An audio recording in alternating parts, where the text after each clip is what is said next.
What you're looking at right now is one of the most important scenes in the entire show, because what I'm about to show you is undeniable proof that this being appearing as Jim Matthews is one and the same with the entity in control of the monsters, a being that we know very well as the Boy in White. Because this is not the first time that we have seen him specifically using a dead member of Ethan's family to manipulate him for his own obviously evil goals. Mom's in an ambulance. You have to help her. Who is this? It's Thomas. Who are you talking to?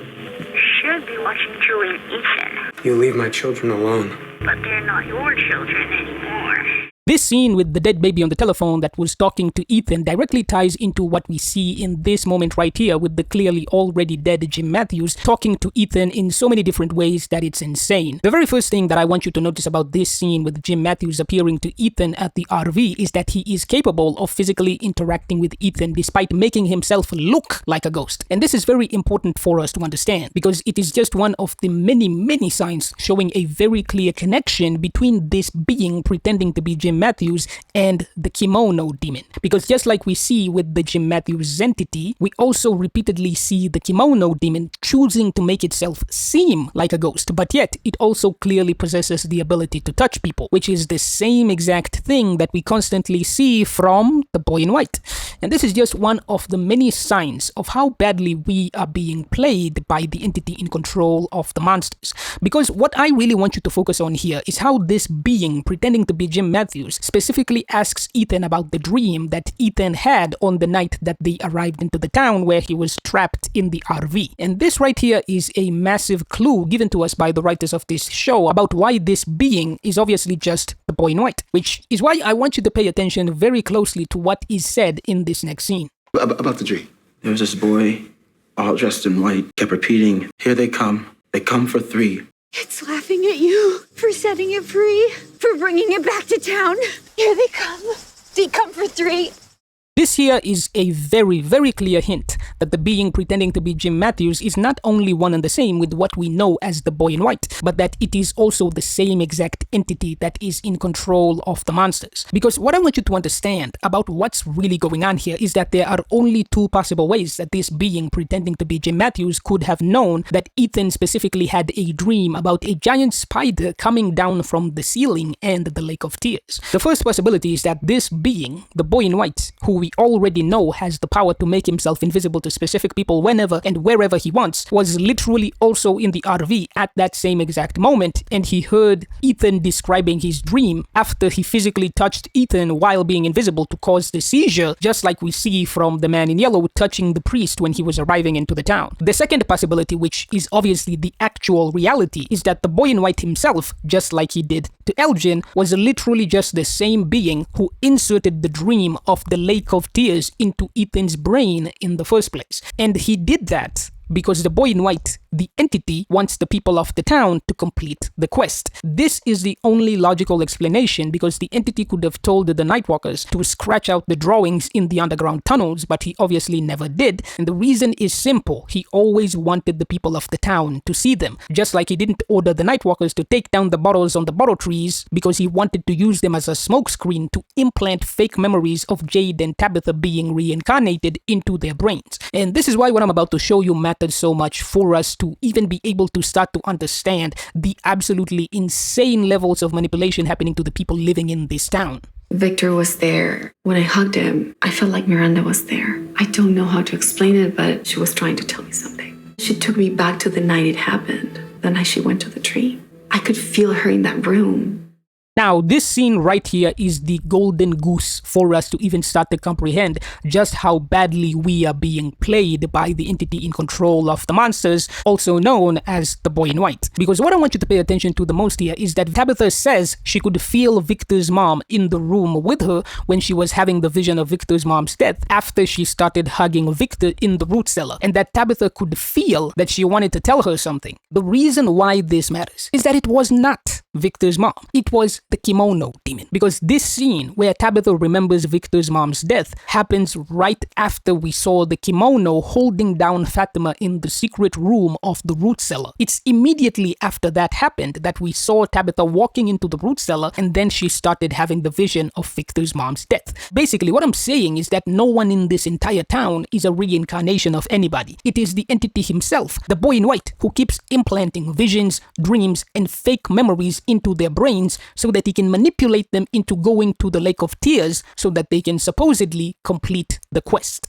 I went through a magic tree and wake up in the hospital. You just happened to be here.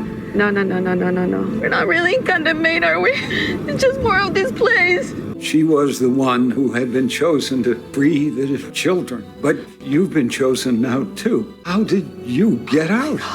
It is very important for us to understand that the only reason that you even believe that there is any validity whatsoever in the idea of Tabitha being a reincarnation is because the boy in white lured her to the lighthouse under the false pretense that there were children locked in the tower. And then he sent her to what is supposedly Camden, Maine, where he kept intentionally manipulating her through various forms so that she would eventually see the paintings that he claims were made by Victor's mom. And let me tell you right now, absolutely none of these paintings were made by Victor's mom. Because in this very same episode, we are given conclusive proof that Victor's massacre took place in 1981. And do you know what that means? It means that there is literally no possible way that Victor's mom could have memories of the new, clearly modern diner existing in the town, which we know for a fact because Christopher had to be at least 60 years old in 1981, if not even 70 years old. In other words, the only other possible woman that Victor's mom could even have had as a predecessor in reincarnation had to have died in at least 1911 or 1921, which means that every single version of the women Victor's mom could even have been reincarnated from in the town had to have existed before the popularization of the diner as a concept. Basically, Victor's mom obviously did not make this painting because she literally could not have memories of the diner being in the town. It was Victor's dad, the entity in control of the monsters, also known as the boy in white, that made every single one of these paintings. And because we know that he can not only turn invisible whenever and wherever he wants, but that he can also specifically choose to appear to specific individuals,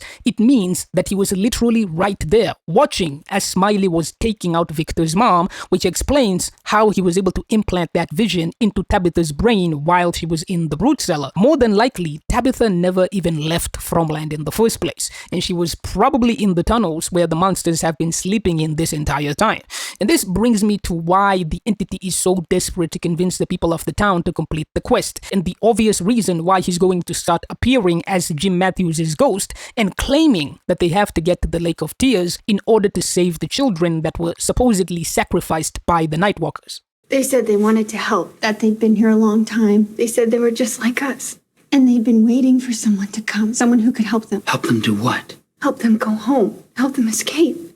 What we see happening here with the being pretending to be Jim Matthews, i.e. the boy in white and Victor's dad, is that all of these manipulations have one single purpose. The entire point is to convince the people of the town that they have to complete the quest to save the children in order for them to go home. This is obviously a lie. More than likely, this entire place is a prison designed to keep him trapped inside and make sure that he would never be able to leave. Once you understand that the entity wants them to complete the quest because all of it is just a ruse for him to gain his freedom, everything starts to make way more sense than it ever has before. We now know why he brings people into the town, we know why he allows laboratories to exist, and we know why he allows the cave drawings to stay up in the tunnels. There are no reincarnations and there are no children locked in the tower. It was all just a ploy to lure Tabitha and Ethan to the Lake of Tears. And this is something we know for a fact because there are at least two different methods that he uses when he makes himself appear as a ghost. The first is that he sends a telepathic projection into someone's brain, and the second is that he literally storywalks from the future, both of which are tactics that he uses to manipulate people into committing specific actions. You can easily tell the difference between the two because he can only touch physical objects when he's storywalking, but he can't do that when he's using telepathy to project into people's brains. Like in this moment when he appeared as Jim Matthews to Ethan, he was obviously storywalking, which explains why he was able to grab Ethan. Same thing we saw with fake Abby in the dungeon with Boyd. Boyd. A good example of when he's telepathically projecting himself is when the kimono demon was walking around Colony House, but only Elgin could see him. Notice how no one else saw him apart from Elgin, but at the same time, he was incapable of interacting with physical objects, because all of this was being directed and happening in Elgin's mind specifically. But when he tells Elgin, I can save all of you, I can help you go back home, he was actually physically present at that moment, and therefore he was story walking. The obvious tell between the two techniques is that when he's story walking, he immediately disappears when someone else enters the room. Same thing he did when Kenny walked in on Boyd, talking to Father Cartry's supposed ghost. He was also doing the same thing when he appeared as the ballerina to Boyd and showing him how to kill Smiley. Just like the other two instances of story walking, you can tell because he was able to physically interact with Boyd and then immediately disappears after Marielle entered the room. Basically, the reason why he doesn't want others to see him is that he wants the particular target to either feel like they're going crazy or to feel that they've been uniquely chosen for a special mission. In Ethan's case, the reason why he kept looking behind him is that if he is really telepathic, then he would obviously be able to hear Tabitha's thoughts while she was walking in the woods. So he knew that he was running out of time to tell Ethan about the Lake of Tears, and he wanted to get the message across before he had to disappear. I also want to point out that it's very possible that the reason he kept looking behind him is that he was in Colony House as Victor's dad at that same exact time, and he didn't want anybody to see him while he was story walking and talking to Ethan. If he also has seizures like Julie while he's doing it, this could be the reason why he kept looking over his shoulder to try to gauge if someone was going to walk into the room while he was seizing. And maybe because he's telepathic, he might be able to sense when they're coming in, even when he's seizing. I also want you to remember that there were two versions of Julie existing at the same point in the story when she tried to save Jim Matthews from the Man in Yellow. And what this means is that the entity also being a story walker means that he can be in multiple places at the same chronological point in the story. And it's clear to me the entity is a story walker because there's no other way he could have possibly known that Tabitha would tell Julie to take Ethan to go to the barn where he had already set up the trap with Jim's dead body in the first place, which he clearly did so that Ethan would run away back to the RV where he could then intercept him while pretending to be the ghost of Jim Matthews. So all of this was clearly a setup, and it was clearly planned from the very beginning. And it's very obvious that the boy in white is the one controlling Julie's story walking and even deciding if she can do it in the first place, because this monster was clearly waiting for Julie before she even arrived. And we know this to be true because he didn't allow Randall to story walk when he walked into the ruins, but he allowed it to happen when he infected him with the cicadas. It's also very important to understand that the goal of the Man in Yellow is to prevent the people of the town from gaining knowledge, whereas the goal of the boy in white is the exact opposite. To me, this says that the Man in Yellow is the one thing preventing the boy in white from winning the game, which is obviously why the boy will use Boyd to kill the Man in Yellow just like he used him to kill Smiley. And I also have to say that there is actually a lot of evidence that Smiley has a much deeper connection to the entity in control of the monsters than we have ever realized. So go watch this video right here to see my explanation on how Smiley himself could have actually just have been a prison designed to trap what we know as the cicadas and the music box demon inside.